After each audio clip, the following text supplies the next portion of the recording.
So I'm gonna do my demo of my end cab, but this is my teaching style. So I've already entered the vehicle with 3 points of contact. So everything I do and I look at is last thing I looked at, last thing I touched. But first, before I get to that, I'm gonna acknowledge my 3 emergency triangles, my spare fuses, and my properly charged 10 BC fire extinguisher there in my side box. Now that I've entered the vehicle, I'm going to go ahead and I'm going to check my seatbelt. It's not worn, torn, or frayed. It latches and unlatches properly. I'm going to go ahead and leave it latched. I would also ask my examiner to go ahead and latch their seatbelt at this time. Next, I'm going to go ahead and look at my glass items on my vehicle. I'm going to look at my mirrors. They're not cracked, chipped, broken, or damaged. There's no illegal stickers. They are adjusted to me, both mirrors. Also with my glass, my windshield here, not cracked, chipped, damaged, or broken, no illegal stickers. And now I'm gonna look at my windshield wiper arms. The arms themselves are properly mounted to the vehicle, and that my windshield wipers themselves are not worn, torn, or frayed, and they make good contact with the windshield, and that my windshield is not leaking through the seal, and there's no illegal stickers. Next thing I'm gonna do is I'm gonna go ahead and safely start my vehicle. A safe start consists of verifying that my vehicle is in neutral. I'm going to pull out make sure my brakes are set so the truck doesn't move. And then I'm gonna turn my key to the on position, let the gauge sweep. That's the truck doing its diagnostic. Then I'm gonna go ahead and depress my clutch on my truck, and I'm gonna go ahead and start my vehicle. So since I said this is the last thing I looked at, the last thing I touched, what the last thing I looked at was my windshield wipers, right? Let's make sure that they work. So I'm gonna make sure my windshield wipers work. They do work, and it is cleaning the windshield. Then I'm gonna also check my washers work. I just pushed it on the Freightliner. I just push the collar in, hold it for a second, and it'll start spraying. We should see something in a minute. Maybe not because it's raining. There it is. See, it works. Since my hand is right here, I'm gonna check my dashboard indicators. So I'm gonna check my left turn signal, my right turn signal. I'm gonna turn my headlights on. I'm gonna check my brake, my high beam light. It works. And my lock and my flash high beam also works. And I'm gonna go ahead and check my 4-way lights on my truck. Since my hand is right down here, I'm gonna go ahead and check that my heater and my defroster work. Go ahead and turn those all the way on. And I'll go to this combination heater defroster. Now I'm gonna feel for air. I feel air here. I feel air here. So I know they work, and at this point I would adjust this back to a temperature of comfort for this time of year. Since I want the window to defrost a little bit. Next, since I was looking and checking my dashboard indicators, next I'm going to verify that all of my gauges are in the proper ranges, which they are. I don't have to announce all my gauges, but I will talk about my voltmeter. And you just check that, it's currently reading at 14 volts. And you just push this button to get to it. You know? And of course the lights were over here, but y'all didn't see that. I'm gonna come back to my air gauges because I'm gonna talk about those when I do my brake checks. So now I'm gonna check my horn. It works, and my horn works. Now I'm gonna go ahead and do my first brake check. Me personally, I like y'all to tell me what you're gonna do before you do it. It helps you jog your own memory. So my first test is going to be my tug test. My tug test is I'm gonna release one brake valve at a time, put my vehicle in neutral, come off my clutch, and gently tug against it to verify that my parking brake does hold. So first I'm gonna go ahead and put it in neutral. In first gear, I'm gonna release my tractor brake. So this is making sure that my trailer brakes are holding, gently coming off the clutch. You'll feel a gentle tug. There it is. My brakes are holding. Now I'm gonna reverse it. And I'm gonna make sure that my tractor's parking brake holds. There it is, holding. Okay, that test is complete. My next test is going to be my service brake test. What I'm gonna do is put it in the lowest forward gear in the yard because we don't have that much space. But at DMV, you can use third gear. I'm gonna release both valves. I'm gonna go forward at about 5 miles an hour. I'm gonna use my clutch and my brake to stop my truck. I should make sure that the truck stops and that it does not pull from side to side, indicating that I have uneven braking. So, gear, release both brakes. I'm gonna go ahead and go forward. On our yard again, simulate. I'm just giving a little bit of fuel. Clutch, brake, vehicle stops. It's not pulled to one way. In our yard, or DMV may ask you to do it, but in our yard, you can go ahead and back the vehicle up. Because again, we don't have that much space. I pulled up my brakes, vehicle's back in neutral. My next brake test is going to be my leakage test. First thing I'm going to do is I'm going to go and set up my timer, because it's not set up right now. I'm going to go 1 minute and like 2 seconds, just to be sure. Then I hold this brake for a whole full minute. Next, I need to make sure that my governor has cut out. So I'm going to roll down, most of the time I already have the window down. I'm going to roll down my window to verify I hear it sneeze.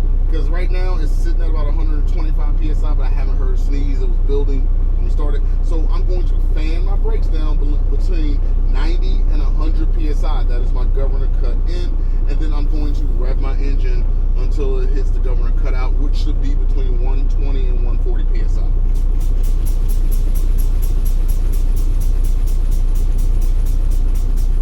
Okay, I'm down between 90 and 100, so now I'm going to rev it back up, waiting for it to cut out. So I'm just assisting it. And I'm going to read the pressures on both gauges when it cuts out.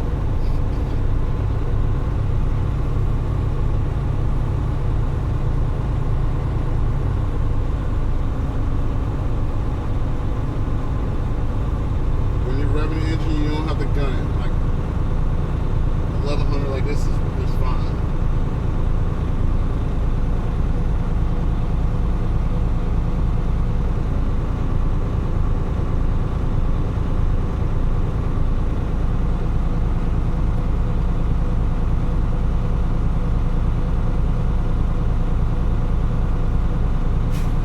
Alright, there was my sneeze. It cut out at about, looks like right at about 130 PSI in my primary and 130 in my secondary. We cut out in both.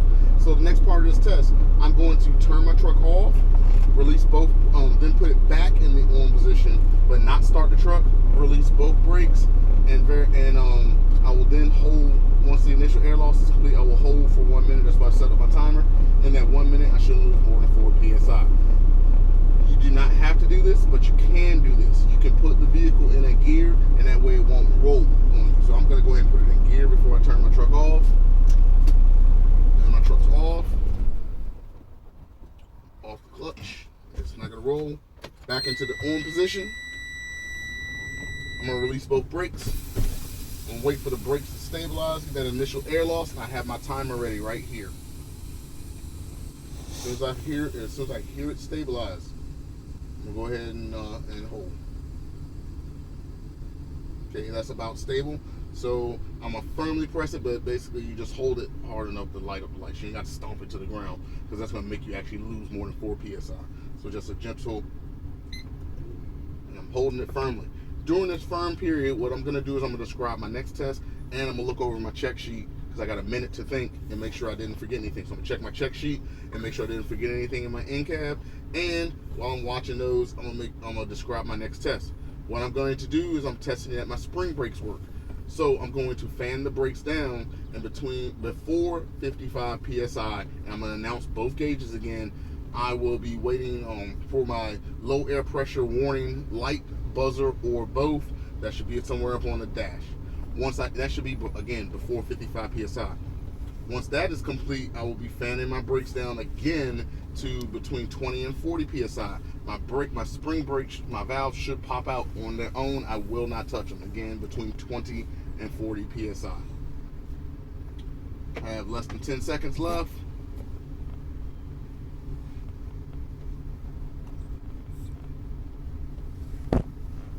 That minute hold is good. I didn't lose more than 4 PSI. Even if you actually do lose more than 4 PSI, you didn't lose more than 4 PSI at DMV. Y'all tracking? Good. Now I'm going to go ahead and start fanning my brakes. So before 55 PSI,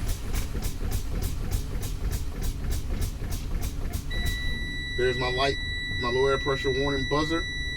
And it happened in my primary right at about, looks like about, I would say 70, and in my secondary it's set right at 75, so it's before 55 PSI, so it passes. Now I'm gonna keep fanning until the valves pop out on their own. I'm just gonna watch them, and that should be between 20 and 40.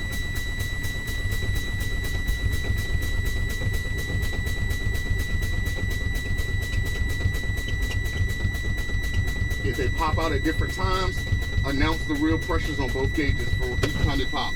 Mine popped together, and it popped out at about 30 psi on my primary, and I would say about 30, 60, say about 35 in my secondary gauge is where I would say it popped. And this one, it popped at both times. At this time, you do not have to restart your truck, but if the buzzer is annoying you, you can restart your truck. But I would now ask the examiner to step out of the vehicle and verify that my lights work. I suggest visualizing the truck and working your way back.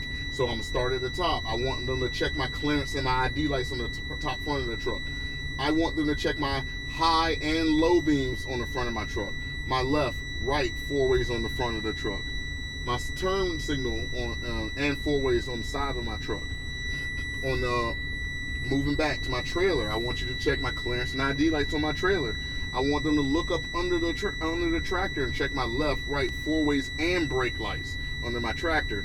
I want them to check the left, right, and four ways on the sides of my trailer, and on the rear of my trailer, I want them to check my clearance and ID lights. My left, right, four ways, and brake lights on the rear of my left, right, four ways, and brake lights on the rear of my trailer is what I want them to check, and then we will move to the outside of the vehicle.